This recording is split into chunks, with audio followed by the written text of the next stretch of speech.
અને જ્ઞાની હતા અને એમ કરતા કરતા કહેવાય કર્મ સત્તા ક્યારે કોને છોડતી નહીં. અચાનક એવી ઘટના ઘટી અને એમની આંખની રોશની ચાલી ગઈ. કઈ દેખાતું નથી, હવે કરવું શું?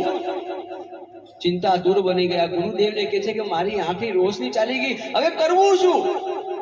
ત્યારે ગુરુદેવ કહે છે કે બહુ સારું, કંઈક સારું થશે, તમે ચિંતા નહીં કરો. અને વિહાર કરતા કરતા કરતા ગુરુદેવ શિષ્યને પાટણ નગરમાં રાખીને આવે છે અને ત્યાંથી ગુરુદેવ આગળ વિહાર કરીને જાય છે, કારણ કે આંખની રોશની વગર તો કંઈ કાર્ય થાય જ નહીં ને. અને ત્યાં પાટણમાં પોતે સ્થિર થઈ જાય છે. ખરદૂષણ નામના રાજા, બરાબર સાંભળજો, ખરદૂષણ નામના રાજા, નિત્ય એમનો નિયમ હતો કે ઉઠતાની સાથે જ પેલા મારે પરમાત્માના દર્શન કરવા, પરમાત્માનું મોઢું જોવું અને ત્યારબાદ મોઢામાં પાણી નાખવું. આપણો નિયમ ખરો ને એવો, પાક્કો ને. જેટલા આપણે નજીક આવી છે પરમાત્માના આગળ દેરાસર બનાવ્યું છે, એટલા આપણે નિયમથી દૂર ચાલીએ છીએ. હા, આપણે એટલો બધો સગવડીઓ ધર્મ કરી નાખ્યો છે ને, ઉઠતાની સાથે પરમાત્માના ઘરે ફોટા જોઈને નૌકાસી પાડી દઈએ છીએ. પણ જ્યાં સુધી અહીં બિરાજમાન પરમાત્મા જ્યાં છે ત્યાં સુધી હું મોઢું ના જોઉં ને, ત્યાં સુધી હું મોઢામાં પાણી નહીં નાખું. એમ ખરદૂષણ રાજા નામનો એક નિયમ હતો એનો. અને અચાનક એકવાર યુદ્ધ કરવા માટે બીજા ગામ જવા માટે તૈયાર થયા. બધી સામગ્રીઓ ભેગી કરવામાં આવે છે. એના વ્યક્તિને એમ કહે છે કે આ મારી પ્રતિમાને પણ સાથે લઈને છે. પરંતુ વ્યક્તિ કામમાં એટલો મસ્ત બની જાય છે, પ્રતિમા લેવાનું ભૂલી જાય છે. અને બીજા ગામે પહોંચી ગયા. સવાર પડી અને પેલા ખરદૂષણ રાજા એના સેવકને કહે છે કે ભાઈ મારા પરમાત્માને તું બહાર કાઢ, મારે દર્શન કરવા છે. પેલો વ્યક્તિ ગભરાઈ ગયો, અરે યાર પ્રતિમા તો હું ભૂલી જ ગયો, હવે શું કરવું? મને રાજા મારી નાખશે, મને દંડ આપશે. અને રાજાએ પૂછ્યું, રાજા કે પ્રતિમા નથી લાયા. અને રાજા એ જ વખતે એક નદીનો પ્રવાહ વહેતો હતો, ત્યાં છાણ અને માટી અને પાણી ભેગું કરીને એક જોરદાર પ્રતિમા બનાવી, કાલ્પનિક પ્રતિમા બનાવી અને દર્શન કર્યા અને પછી પાણી વાપર્યું. કેવા જોડે જ્યારે મનમાં શ્રદ્ધા હોય ને ત્યારે આપણને 1000 રસ્તા મળી જાય છે. જો મન મક્કમ ના હોય ને તો આપણે એક પણ રસ્તો મળતો નથી. પ્રતિમા બનાવી, દર્શન કર્યા, પાણી વાપર્યું પોતે, અને પછી હવે ત્યાંથી આગળ જવાનું હતું. પ્રતિમા છાણ અને માટીથી બનેલી હતી, એટલે કદાચ તૂટી જાય. એટલે એને વિચાર્યા કે હું અહીંયા જ રાખી દઉં. પાછો વિચાર આવ્યો કે કોઈક મ્લેચ્છો એટલે કે અન્ય જાતિના વ્યક્તિઓ આવશે ને પ્રતિમાનું ખંડન કરી નાખશે તો. એટલે એમને શું કર્યું, પ્રતિમાને ધીમી ગતિએ એને કૂવામાં પધરાવી. એ પ્રતિમા જેવી કૂવામાં ગઈ ને, અને દૈવિક શક્તિના દ્વારા એ કૂવામાં જતા જતા વજ્રમય બની ગઈ. એટલે એકદમ મજબૂત બની ગઈ, બિલકુલ પણ ઓગળી નહીં. હવે પ્રતિમા તો કૂવામાં ચાલી ગઈ.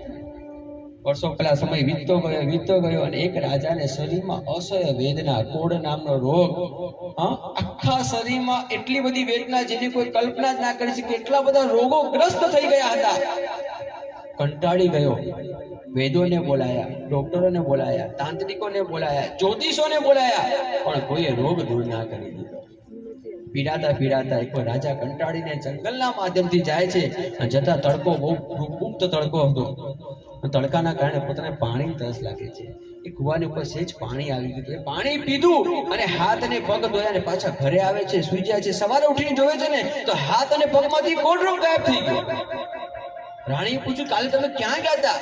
જંગલમાં અહીંયા ગયા હતા ને. અરે એ તો પાણી ખરેખર અમૃત જેવું પાણી હતું. એ પાણીમાં કંઈક શક્તિ છે, ચાલો પાછા જઈએ. અને બીજા છે પાછા જાય છે. ત્યાં જેવા જાય છે ને અને એ પાણી આખું શરીરમાં કરીને બધા જ રોગો દૂર થઈ જાય છે. અને ત્યાં રોગ દૂર થાય એટલે આપણને એક નિયમ છે ને કે અહીંયાથી કંઈક મળે તો કંઈક અંદર હોવું જોઈએ, તો જ ઉપરથી ઉપર આપણને બાળે મળે, બાકી ના મળે. એટલે વિચાર આવ્યો કે આમાં કંઈક હોવું જોઈએ, કોઈક દૈવિક શક્તિ, કોઈ દેવ, કોઈ પરમાત્મા, કંઈક તો આની અંદર હોવો જોઈએ. અને ત્યાં બેસીને છે ને એ રાજા અઠ્ઠમ કરે છે. જે તમે બધા અઠ્ઠમ કર્યો છો ને અહીંયા, એ જ અઠ્ઠમ એ રાજા ત્યાં કરે છે. અને અઠ્ઠમના પ્રભાવે એ જ વખતે એ ઉપર નાગકુમારના દેવના દ્વારા ત્યાંથી પ્રગટ થઈને આવે છે. રાજાને કહે છે કે ભાઈ તને શું જોઈએ છે? દેવ અહીંયા પણ પ્રગટ થશે. આપણું મનોબળ મજબૂત હોય ને તો આજે પણ દેવ અહીંયા આવી શકે, કેમ ના આવે? આપણું મનોબળ મજબૂત હોવું જોઈએ. દેવ પ્રગટ થાય, દેવ પૂછે છે શું જોઈએ છે તારે? મારે અંદર એને પ્રતિમા જોઈએ છે. અરે તને હું આના કરતા ડબલ રાજ વૈભવ આપી દઉં, સુખ આપી દઉં, સામગ્રી આપી દઉં, પણ પ્રતિમા નહીં માંગે. આપણને કોઈ કહેતો આના કરતા 10 બંગલા આપી દઈએ તમને, પણ પ્રતિમા તમારે નહીં માંગવાની, તો ચાલે કે ના ચાલે? સાચું બોલજો. બંગલા માંગીએ, પ્રતિમા માંગીએ? બંગલા જ માંગીને આપણે, કારણ કે આપણને હજી એટલી શ્રદ્ધા પરમાત્મા પ્રત્યે થઈ નથી, એટલે આપણો મોહ હજી આ ભૂતગલની ઉપર છે, પરમાત્માની ઉપર નથી. એને કીધું મને પરમાત્મા જ જોઈએ. નહીં મળે ભાઈ, આ પરમાત્મા નહીં મળે. દેવો ચાલ્યા ગયા. પાછો એ તો વ્યક્તિ રાજા તો જીદે ચડ્યો અને અઠ્ઠમમાં લાગી ગયો, બીજો અઠ્ઠમ કર્યો અને અચાનક પાછા દેવને આવવું પડ્યું. અને દેવે કીધું ભાઈ કેમ તું આ કરે છે? મને જોઈએ એટલે જોઈએ. નાનો બાળક જેમ જીદ કરે આપણા આગળ, પપ્પા આગળ, હા, આપણે કદાચ કેપેસિટી ના હોય ને તો પણ આપણે એને આપીએ, ગમે ત્યાંથી લાવીને આપણે એને આપીએ. અને પાછો દેવ પ્રગટ થાય છે. હવે દેવ હારી જાય છે. દેવ કહે છે હું તને પ્રતિમા આપું, પરંતુ પ્રતિમાને સાચવજે, પરમાત્માની ભક્તિ કરજે તું. અને એ પરમાત્માની ભક્તિ તું અહીંયાથી જ્યારે જે જગ્યા લઈ જવાનો એને 7 ગાડા સાથે વાછરડા સાથે બાંધીને છેલ્લા ગાડામાં પ્રતિમાને તું પધરાવજે અને 7 દિવસ સુધી સળંગ ચાલ્યા કરજે. તું પાછળ ફરીને જોતો નહીં. પછી જે તીર્થ આવે ને ત્યાં તીર્થમાં જઈને તું આ પ્રતિમાની સ્થાપના કરજે, વાંધો નહીં. અને એમ કરીને ગાડામાં પરમાત્માને પધરાવે છે. ધીમી ગતિ ગાડું ચાલતા ચાલતા ચાલતા 4-5 દિવસ વીત્યા અને પાછળ ગાડાનો અવાજ આવતો બંધ થઈ ગયો. અવાજ આવતો બંધ થઈ ગયો અને રાજા અધીરો થઈ ગયો કે મારા પરમાત્મા આવતા નથી કે શું? અવાજ કેમ નથી આવતો?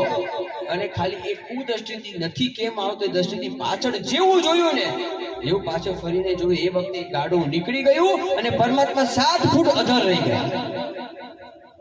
એ 7 ફૂટ અધર રહી ગયા. હા, તમને બધાને નામ આવડી હશે. કેવું સરસ! જો આ બસ આને કહેવાય કે બોલતા કે સાંભળતા સાંભળતા આપણા રૂવાટા ઉભા થઈ જાય. એ 7 ફૂટ પ્રતિમા ઉપર રહી ગયા અને પેલા રાજા પાછા ચિંતનથી કરે આ શું થઈ ગયું મારાથી? પાછા ત્યાં દેવની સાધના કરે છે, દેવને પ્રગટ કરે છે કે બસ તને કીધું તું, હવે અહીંયાથી પ્રતિમા આગળ નહીં જાય. પ્રતિમા હવે કરવું શું? ધીમે ધીમે પાછી અઠ્ઠમની સાધના કરતા કરતા ઘણો સમય વીતી ગયો અને ત્યાં બીજા આચાર્ય ભગવંત આવ્યા. પાછો એમને અઠ્ઠમ કર્યો અને પ્રતિમા ધીરે ધીરે ધીરે કરતા નીચે આવીને હવે 7 અંગુલ જેટલી 7 અંશ જેટલી એ અધર પ્રતિમા છે. અને પેલા ભાવ વિજયજી મહારાજ સાહેબ જેમની આંખની દ્રષ્ટિ નીકળી ગઈ હતી અને પાટણમાં પોતે બિરાજમાન હતા, રાતે પદ્માવતી માતા પ્રત્યક્ષ થયા અને કીધું કે અંતરિક્ષ પરમાત્મા પાસે જા, તારી આંખની દ્રષ્ટિ ખુલી જશે. ભાવિજી પાસે મને દેખાતો નથી, કેવી રીતે જાવ? અને એ જ વખતે એનો ત્યાંનો સંઘ પણ એટલો સરસ હતો. એમને સંઘ કાઢ્યો અને અંતરિક્ષ પાસના તરફ જવાનું પ્રયાણ કર્યું. અંતરિક્ષ પાસના પહોંચી ગયા, પરમાત્માના દર્શન કર્યા, આંખ ખુલી નહીં. પરમાત્મા તો રડે છે કે મારી આંખ નહીં ખુલી પ્રભુ. અને ત્યાં પરમાત્મા આગળ બેસીને ત્યાં આરાધના સાધના કરતા ત્યાં અઠ્ઠમ કરે છે અને એ અઠ્ઠમના પ્રભાવે એ જ વખતે અંતરિક્ષ દાદાનો એવો ચમત્કાર થાય છે ને ભાવિજી મહારાજની આંખ ખુલી જાય છે. એવા અંતરિક્ષ પાર્ષણ પરમાત્મા આપણને મળ્યા અને એ પાર્ષણ પરમાત્માનો આપણે અઠ્ઠમ કરી રહ્યા છીએ. એ પાર્ષણ પરમાત્મા આપણે અઠ્ઠમ કરી રહ્યા છીએ. ચાલો પાછા આપણે અંતરિક્ષ પાર્ષણ દાદાને આપણે યાદ કરતા કરતા સ્મરણ કરતા હતા ભક્તિમાં આપણે